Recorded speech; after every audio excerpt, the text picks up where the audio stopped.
Good morning students, welcome back to my YouTube channel the beauty of physics. Myself Manoj Janeja. आज के इस video में start करने जा रहे हैं basically chapter number 6 class 11 NCERT text book से वर्क एनर्जी एंड पावर। वो जो 6 चैप्टर है, 4th यूनिट है आपकी फिजिक्स की। करते हैं स्टार्ट। डेफिनेशन ऑफ वर्क की डेफिनेशन बच्चों, किसी बॉडी पर वर्क कब होता है, पहली कंडीशन यह है आपको उस पर एक्सटर्नल फोर्स लगाना पड़ेगा। You need to apply external force and body must be displaced. ये आपने नाइन्थ में पढ़ा है। अब बच्चों सपोज मैं इस बॉडी पर इस डायरेक्शन में फोर्स लगाता हूं और वो इस डायरेक्शन में डिस्प्लेस हो जाती है। फोर्स का कंपोनेंट डिस्प्लेसमेंट की डायरेक्शन में क्या होगा, एफ कॉस थीटा। तो work done is defined as the product of component of force in the direction of the displacement with the magnitude of displacement, Fs cos theta, or F dot S. Work done is also defined as the dot product of force with displacement. It's a scalar quantity having unit joule in SI system. Dimensional formula is same as that of energy.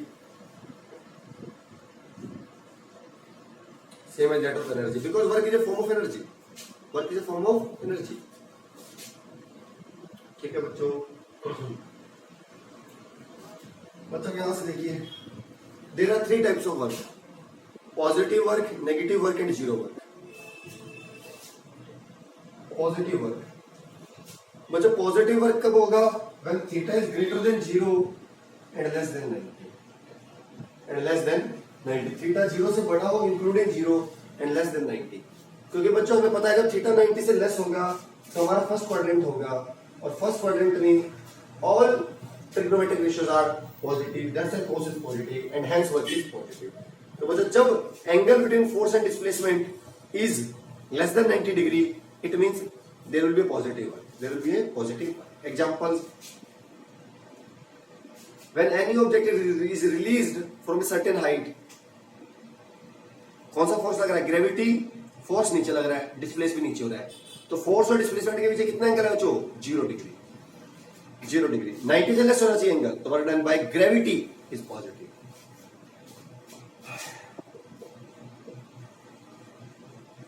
Spring mass system है बच्चों, spring mass system. आपने spring को पकड़ा और बाहर की तरफ force लगाया, फोर्स बाहर की तरफ लगाया, स्प्रिंग भी बाहर की तरफ मूव हुआ। Again angle between force and displacement is 0, work done is by me on this block is again positive.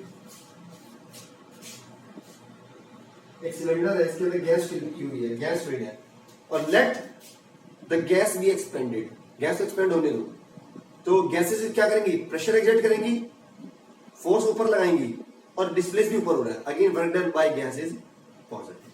ठीक है बच्चों, 0 वर्क कब होगा बच्चों, व्हेन थीटा इज 90 डिग्री, क्योंकि cos 90 इज 0, तो वर्क डन इज 0। तो work done is 0 when force and displacement are mutually perpendicular to each other. जब एक दूसरे को क्या होता है बच्चों, mutually perpendicular, then work done is 0।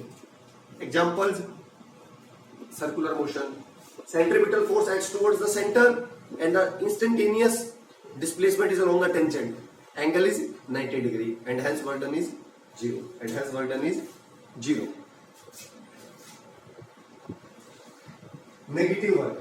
Negative work कब होगा बच्चों, हमें पता है जब थीटा 90 से बड़ा होगा और 180 से लेस होगा। मींस जैसे ही थीटा सेकंड क्वाड्रेंट में चला गया, थीटा इज ग्रेटर देन 90, मतलब ऑब्ट्यूज एंगल हो गया। सेकंड में cos की वैल्यू नेगेटिव होती है, that's why work will be negative.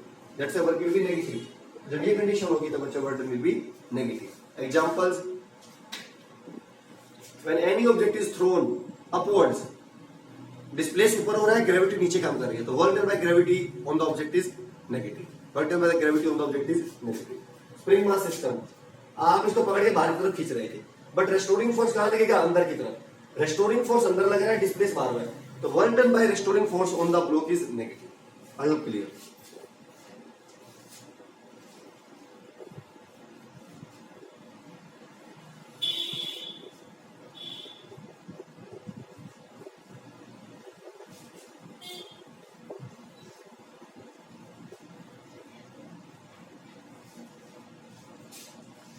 इसके बाद बच्चों अगर वेरिएबल फोर्स हो, अभी हमने बात करी थी कांस्टेंट फोर्स की, अगर वेरिएबल फोर्स हो तो बच्चों इंटीग्रेशन का कॉन्सेप्ट यूज करेंगे। पहले स्मॉल वर्क निकालेंगे dw equal to f dx, और टोटल वर्क के लिए क्या कर देंगे बच्चों, इस इंटीग्रेशन इक्वेशन को integrate, w equal to integration f dx xi to x। So when force acting on the object is variable, integration is performed to obtain the work done by the variable force acting on the object, acting on the object। अब बच्चों चलते हैं energy पर। Energy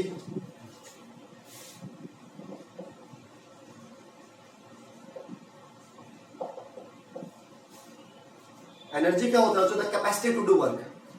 आप ज्यादा काम कर सकते हो, you are more capable, your capacity is more, your energy is more. हमारे सिलेबस में बच्चों there are different types of energy, but in our syllabus we have to study kinetic energy and potential energy. Kinetic energy बच्चों आपको पता है छोटी classes से, energy possessed by any body due to its motion, due to its motion. छोटी classes में बच्चों आपने इसका मैथमेटिक्स भी किया था, half mv square, half mv square. आज बच्चों हम इसको डिराइव करते हैं, हाफ mv स्क्वायर कैसे आता है बच्चों। ये एक बॉडी है, this is at rest, this is at rest, मैंने इस पर फोर्स लगाया in this direction, obviously body gets displaced, body यहां से यहां डिस्प्लेस हो गई and acquires a velocity, acquires a velocity. बच्चों मैंने फोर्स लगाया और बॉडी डिस्प्लेस हुई, तो मैंने वर्क किया, पॉजिटिव वर्क किया, एंगल देख लीजिए 0 डिग्री, पॉजिटिव वर्क किया। मैंने वर्क किया तो क्या मेरी एनर्जी कम हुई? हुई। तो कहां चली गई? वो इसमें स्टोर हो जाएगी इन the form of kinetic energy, इसमें स्टोर हो जाएगी इन the form of kinetic energy. तो काइनेटिक एनर्जी एक्सप्रेशन निकालने के लिए वर्क डन निकालेंगे, क्योंकि work is a form of energy. Work होता है बच्चों फोर्स इनटू डिस्प्लेसमेंट। फोर्स क्या होता है बच्चों? ma। तो बच्चों पहले मैं एक्सेलरेशन निकालता हूं using third equation of motion, v square minus u square equal to 2as। u बच्चों 0 है तो v square is equal to 2as।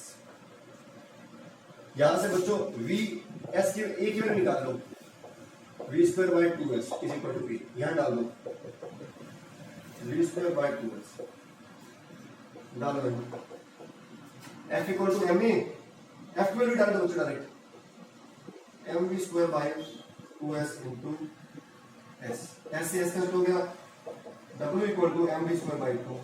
और ये वर्क किसमें स्टोर होता है बच्चों? In the form of kinetic energy. तो काइनेटिक एनर्जी है half mv square, kinetic energy is half mv square, depends on the mass of the body, greater is the mass greater the kinetic energy, depends on the speed of the body, greater the speed greater the kinetic energy.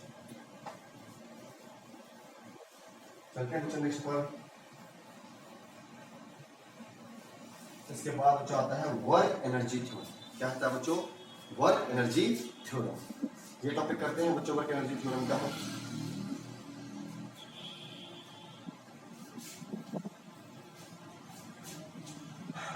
Work energy theorem किसको relate करता है बच्चों? Work energy theorem work और kinetic energy, work और kinetic energy को इसकी थोड़ी सी बच्चों अंडरस्टैंडिंग करते हैं। एक बॉडी चल रही थी बच्चों यू स्पीड से, ऑलरेडी चल रही थी, सरफेस इज फ्रिक्शनलेस।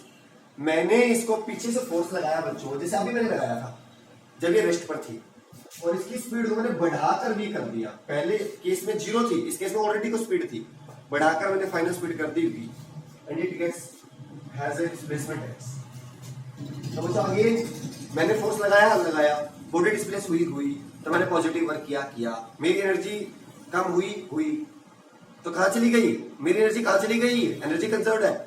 ऑब्वियसली जितनी मेरी एनर्जी कम हो गई ना, उतनी सी काइनेटिक एनर्जी बढ़ गई होगी। That is work energy theorem, relates work with the kinetic energy. तो बच्चों अगेन हम क्या करेंगे, क्या निकालेंगे? वर्क डन निकालते हैं, third equation of motion. But this time बच्चों again this time u is not 0।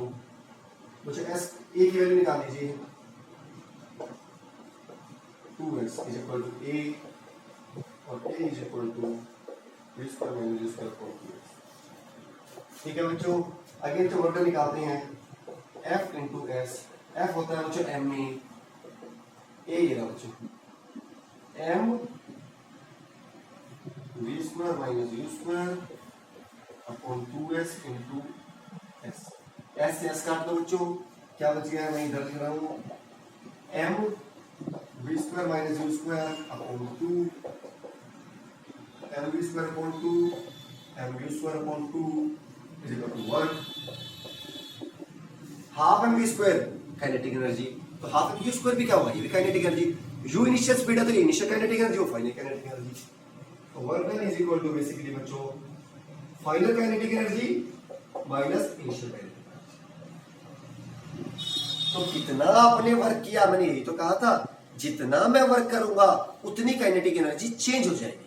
अगर मैंने पॉजिटिव वर्क किया तो उतनी काइनेटिक एनर्जी बढ़ जाएगी, अगर मैंने नेगेटिव वर्क किया उतनी काइनेटिक एनर्जी घट जाएगी। कैसे देखते हैं तो अगर W पॉजिटिव है, मैंने पॉजिटिव वर्क किया, ये पॉजिटिव कब आएगा, EF must be greater than EF। इसका फाइनल काइनेटिक एनर्जी इनिशियल से ज्यादा होगी, इसका मतलब फाइनल काइनेटिक एनर्जी आपके वर्क डन करने से बढ़ गई है पॉजिटिव वर्क से। अगर बच्चों नेगेटिव है, नेगेटिव कब होगा बच्चों, जब ये इससे छोटा होगा, इसका मतलब आपकी फाइनल काइनेटिक एनर्जी इनिशियल से कम हो गई है। कितना हो गई है, जितना आपने नेगेटिव वर्क किया। और अगर मैंने कोई वर्क नहीं किया, जीरो, तो there will be no change in the kinetic energy as in the uniform circular motion. There is no work done, hence no change in the speed and hence no change in the kinetic energy. ठीक है बच्चों, इसके बाद बच्चों हम करते हैं kinetic energy और लीनियर मोमेंटम में रिलेशन।